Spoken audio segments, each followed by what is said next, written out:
Alzheimer's has hit our family, as everybody knows, so we're going to pretty much tell you what it's like. It is the 6th leading cause of death in the United States, and let's just get going with the presentation.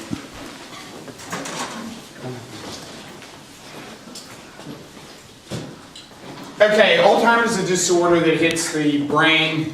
It impairs your ability to think, do things, sort things, and slowly, progressively gets worse as it clogs more of your memory to the point that you don't know what's going on, and it is a top 10 cause of death, but it eventually leads to death. Okay? It's a rough road, and you have to just deal with it. If it ever occurs in your family, you need to let Father Mario know, and the people at this church, I will say, have been outstanding. Everyone. This is where I want it to be very interactive. So if you have questions, here are questions. We're about to go over the early warning signs of Alzheimer's disease. What you will see in a person if this starts to happen. Okay? Misplacing objects around the house. Now I'm not talking about, hey, where are the keys, where are my glasses. It'll start happening on a more frequent basis. It will happen. You'll be like, that's kind of weird. They're just forgetting a lot of stuff. You know, they don't know where their glasses is. I get it, but you know, they didn't know where the plate was, and I didn't understand that. Sorting. Now this is a key, very key. Every one of you does laundry. What happens when you're doing laundry and you don't know whose your stuff is, who your stuff is? When it's time to take it out of the dryer, it gets mixed up. It gets very hard to do. Okay? Also, what will happen is you will lose track of what is dirty and what is clean. So you will start noticing that the dirty laundry is getting mixed into the clean, and you're repeatedly doing laundry. You will do so much laundry, you will hate laundry. Okay? Purchasing the same objects. Now, I didn't see this in some of the Alzheimer's lists of things, but this occurs. Okay, everybody in this room likes something. You know, you go to the store, you like something. If you're a woman, you like a hair product, you like clothing, you like things like that. If you're a guy, you probably love your Ravens and you love different things. Okay, but what's going to happen is you're going to go to the store and you're going to say, God, I like that. Yeah, gotta buy that. Okay. Then you're going to go back to the store the next time and you're not going to remember that you own that product. And then you're going to buy that product again.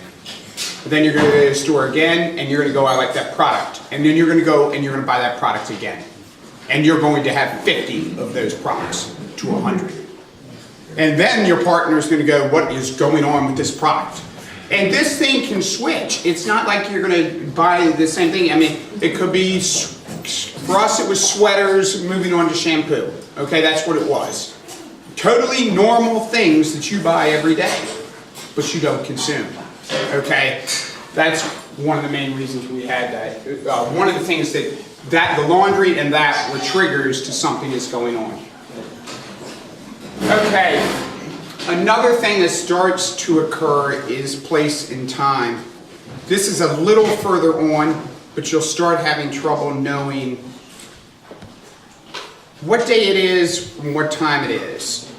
It just becomes progressively harder. There's no in between. It's progressively going to become harder to understand what is going on. Writing comes along later. This can be seen by signing your checkbook. As the signatures get sloppier, this can be seen by writing the grocery list. Totally normal things. Getting lost is a little bit further down. The first key to this might be in the car. If the person is still driving, okay? That's not our case anymore, but when you have early onset, you are still driving, and what happens is if you don't have the GPS where you can just punch the button and it says go left and right, you're going to be like, I'm on Rolling Road and I don't know where 695 is, you know, and most people will be like, well, you know, just look for the signs that say 695, and you're not going to be able to piece together the logic of, let's do that, you know, let's look for the signs of 695 and let's figure it out. Walking speed, depth and other perception is lost slightly, and it gets progressively worse. So walking will become more difficult, okay? And it is more of a depth thing, so it's more of like going up and down stairs than it is a flat surface, okay? It's just the way it works. Mood changes, which can come from prescription drugs, confusion, depression, anxiety, fearfulness. We didn't have too much of this. We just didn't. So I can't really get into that. I mean, we'll get into a little bit of it on prevention, but we didn't have any real mood changes. We had a little depression, but we'll get into that later. Later signs are solving problems. Obviously, the walking gets worse. The withdrawal from social events, the being more quiet as a person starts to occur. Vision loss, we don't have a lot of that, but it does occur. Okay, you can have some vision loss. Dressing becomes more complicated because it's harder to tell what is inside, when your clothes are inside out or not, what is left or right, and what goes on there. Okay. And then there are 7 stages. Won't get it. Right now, I'd like to take questions because I think this is an important part of the thing, is what you're looking for. Does anybody have any questions about things that you would look for? Go ahead. Could you tell me the difference between Alzheimer's and dementia? There's over 100 types of dementias, and Alzheimer's is the #1, and that's why we see more of Alzheimer's. About 75 to 80% of all cases of dementia is the Alzheimer's type. Same thing. Yeah, but it is the same thing. Dementia is sort of like the umbrella that encompasses the memory loss, the mood and memory, you know, all of those kind of changes that you see. Well, is it possible that one's more dangerous than the other? There are no cures for any dementias, okay? Dangerous, not so much dangerous as far as you just have to be careful about safety issues as the disease progresses, and that can be any type of dementia. Okay, but with dementia, now I understand that Alzheimer eventually you're going to pass. Yes. But it's the same thing with dementia? Yes. Okay. Yeah, there are no cures for any type of dementia.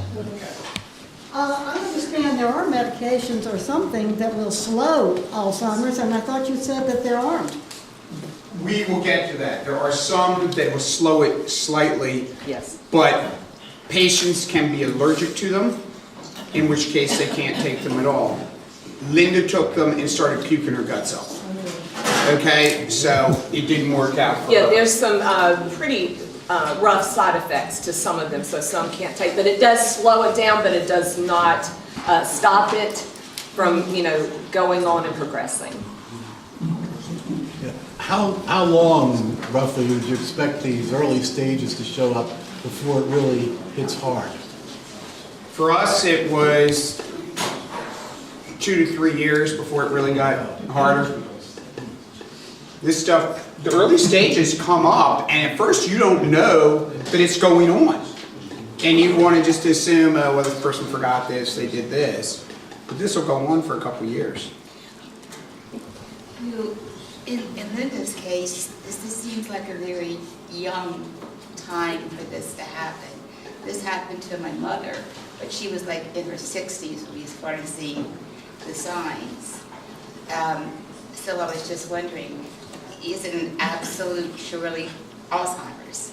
Absolutely. We have had PET scans, we have had MRIs, we'll get into that a little bit. But yes, we have what's known as early onset Alzheimer's. Yeah, and that is a misconception. A lot of people think that you're too young to have Alzheimer's, but it does start, as Mark said, it's young or early onset, meaning before 65. We're seeing more and more people that are in their 40s, 50s, 60s that are fully diagnosed. One of the things I just want to briefly say in according to sort of what you were saying is that we know now through our research that damage can start as far back as 10, 15, even 20 years before you begin to see symptoms.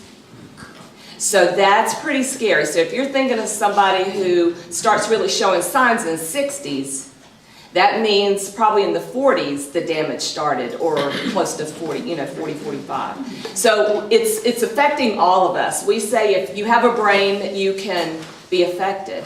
No one in here is excluded from it. So that's why education and early prevention and all of that is very important. Is it hereditary, or does it skip generations, or? Sometimes it can be hereditary and sometimes not. That's what I've read. When you have it run in your family, it means that you're at higher risk for it to be. It doesn't necessarily mean that it's hereditary at that point. You're just at higher risk. The ones that actually are hereditary is the younger onset that starts around the 40s and 50s, and it does not skip generations. And that's only 1%, very rare, that it's genetic. So are all these signs something that you need other people to see, or can you see in yourself? I saw them. I think as a spouse or a partner, you're going to see more of them than other people that aren't involved in your house as much. Very early stage, people can see it, but we see it both ways. Sometimes the person is not aware, but many times they are, and that's what's hard and frustrating for them, because they know something's going on. They're wondering if they're going crazy. They don't really know what it is, because they do see it, but a lot of times the partners will, or family members, friends will see it sometimes first, or bring it out to them first. How do you know if it's just not normal old age when you forget things? And that's a good question, because all of these warning signs, we actually have a brochure that's the 10 warning signs, which Mark has covered some of those. So we do have, as we get older, there is some normal forgetfulness and those kind of things. But the things that becomes important is, let's say for instance, you misplaced something, but you're able to retrace your steps. Our folks with dementia cannot retrace their steps. Or if you have forgotten something, it will come back to you eventually. It does not come back to them. So there's those kind of things that shows that it's the difference between normal aging and a problem. My grandmother had it. Mm-hmm. She had it late. Mm-hmm. But my mother, before she passed, she would forget things. She would tell me things 2 and 3 times, but that's because she couldn't remember what she told me already. Right. But it wasn't to the extent of what my grandmother went through. Right. I forget things quite often. When our brain is on overload, when our brain's on overload, we're going to forget and things like that. But if it comes back to us, then you're still good. Okay, next slide. Okay, now we're going to, can Alzheimer's be prevented? Once you do the research, eating right, exercising, not smoking, avoiding social isolation, because that keeps you mentally involved with others, helps. Avoiding both prescription and non-prescription antipsychotics. Now, I'm not going to say that some people don't need antipsychotics. I am going to tell you, antipsychotics hurt our family tremendously. I'm going to apologize. Okay, you gotta go. They can speed up the rate at which this was. And after we had our second child, Linda hit the normal, what is it, post-mortem depression? Postpartum, thank you, depression, okay? And they hit her with antipsychotics. I was against it, okay? She took them for 5 to 7 years, okay? It sped up the process. And eventually we got her off those, but, it didn't make Hugh pro antipsychotics, I'm not. evidently, according to WebMD, that some urinary tract medicines and things for depression, which are covered, asthma, allergies, sleeping problems may increase the risk. To me, on my personal level, it was long-term medication that can help you. I don't care, you get a car accident, you get on whatever drugs you got to for 2 weeks. You know what I mean? That's different than taking something for 3-4 years. You know. Okay. Okay, in case anybody wanted to know, the drugs that do slow it, or I can't even pronounce these, donepezine, glargine, I can't pronounce them, menoptine, and rivastigmine. So the ones that we usually hear, it's the same ones, but the names we hear is Aricept, Namenda, Exelon, which Exelon comes in a patch, and Razidine. Yeah. So those are the names we hear. These are the official names. Linda was on one of the official names. The side effects were all of a sudden the stomach got really bad, and you know, you're sitting there thinking, okay, what did I make for dinner? But then it just doesn't stop, and then the minute you stop this, all of a sudden all your stomach problems go away. Did you try another one of them? We did not, because the doctor did not tell us to. Okay. We tried aromatherapy. It was a good idea. It didn't work. Aromatherapy is kind of a startup thing where you have aromas in your room and they're supposed to help stimulate your mind or whatever.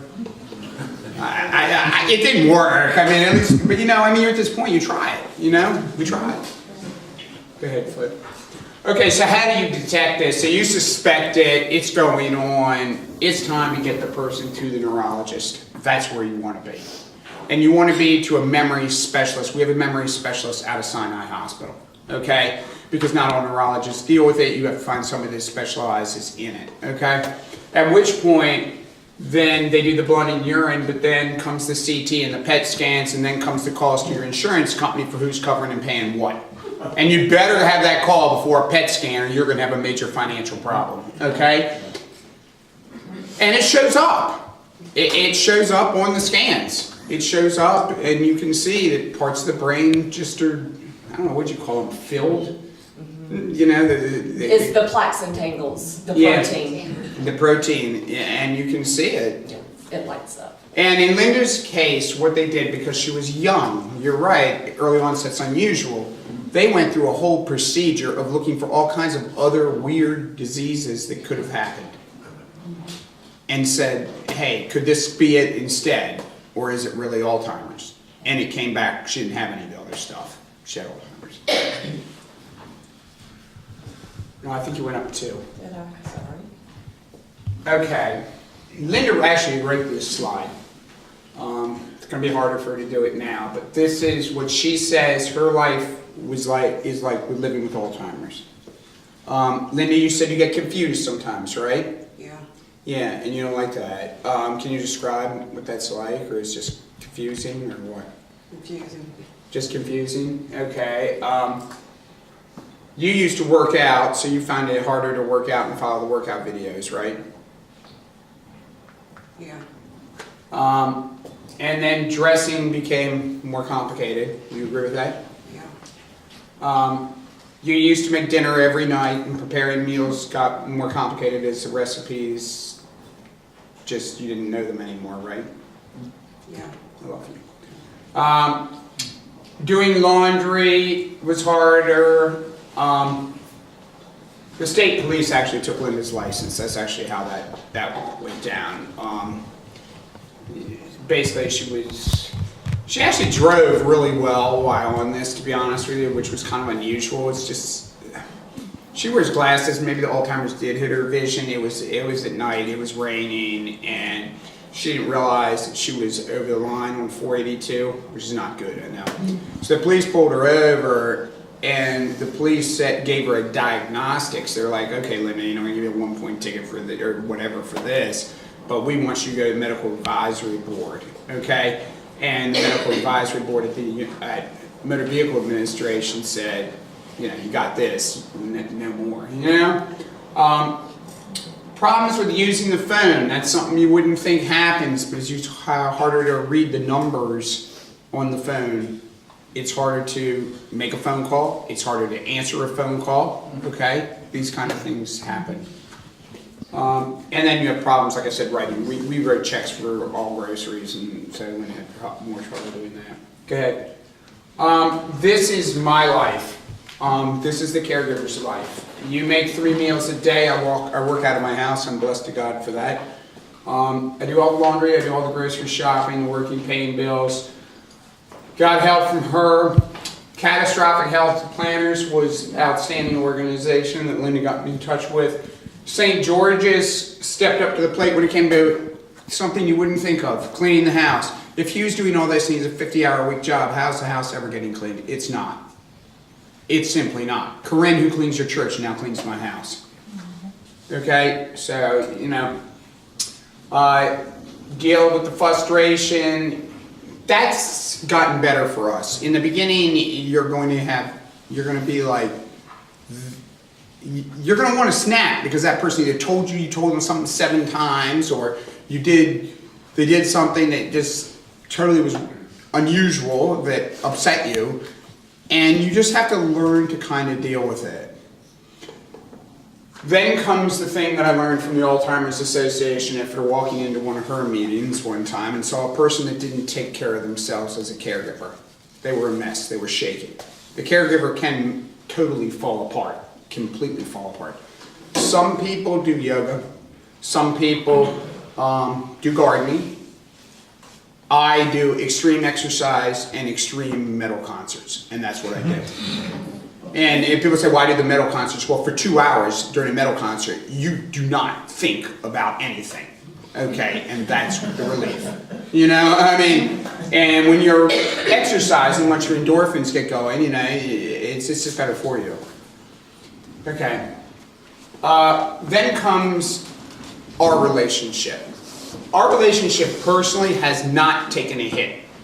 Okay, which, you know, some people, I mean, okay, you have these issues around the house, but our personal life has not taken a hit because you must learn how to communicate kind of differently. So touching becomes more important as the person cannot verbally communicate well with you, okay?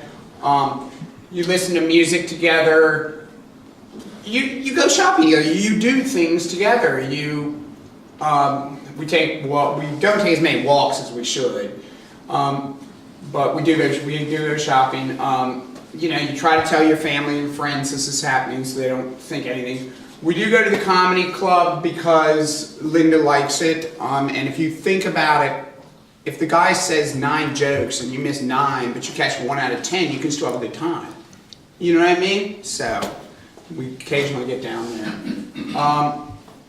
Don't be housebound. We don't need Linda being housebound. It's not going to help her. Allow both of us to grieve if we're loss of our relationship. But like I said, our relationship is not taking a hit. Take care of yourself and enjoy things. Enjoy things. Go ahead. Okay, this just is a communication piece about how patients find trouble with words. Don't assume. Each person's different. Try to have a face-to-face conversation with that person, look them in the eyes, they'll have a better idea of what's going on. Use nonverbal like touch, and just work out what works for you, okay? And that's what we've done. So, what's next? My theory, and this is me, and this is also because I had all this surgery, bad things happen, move toward God. Don't move away. In my opinion, too many people blame God for their problems. Don't blame God. It didn't work when I was in surgery 2 years ago. I went right to God. I was like, okay, here we are. You know, let's get religious now because I could die this week, you know? And it works. It really works. I was off morphine in 48 hours, and people ask me why. And I said, because I offer my pain up to God. This stuff, you know, people think, oh, no, you can't. I'm like, no, yes, you can. You just have to get there mentally.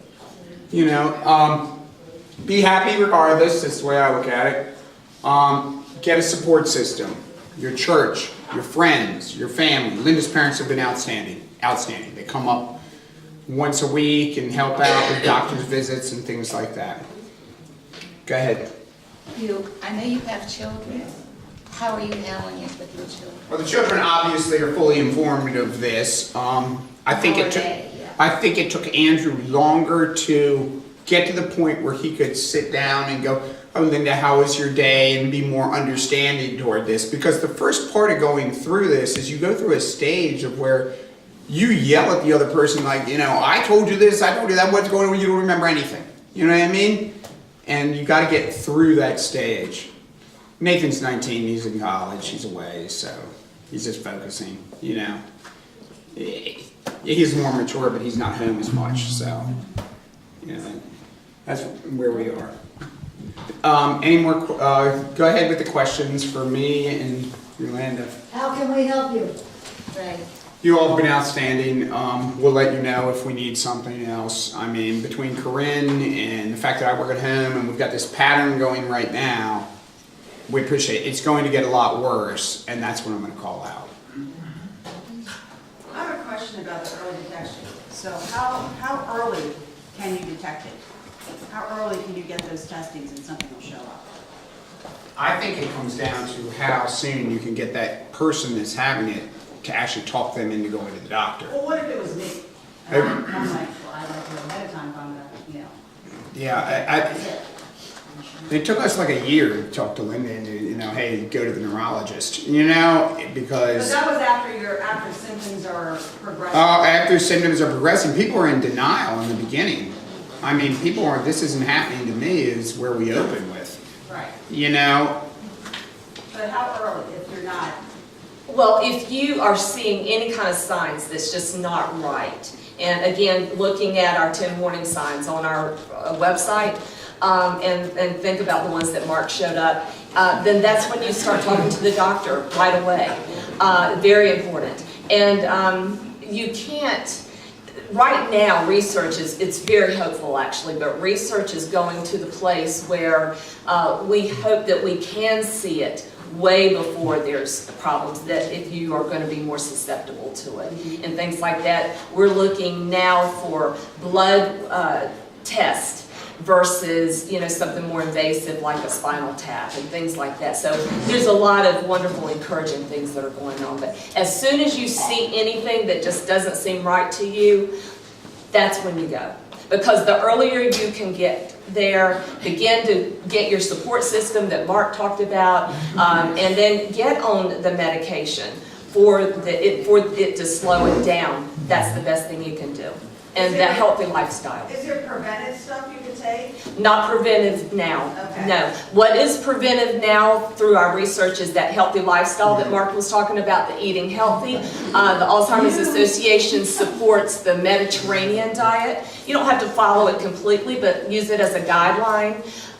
The physical exercise, the mental stimulation, and the socialization. Those things are huge. We're finding more and more correlation between uncontrolled stress and depression and things of those natures that's not being you know, controlled for a period of time. There's a correlation with it. So we just have to be diligent about reading ourselves and our body and taking care of that. And if we're seeing changes, then go to the doctor and talk to him about it. This has been very informative. The way I looked at it is, you know, okay, this happened to me, but if I can help you all the way you helped me, then it's absolutely worth my time. Thank you. Thank you. We have brochures on the table. Please feel free to go get some. And I just want to say, Mark, I am so, I'm sorry. Always are. And Linda,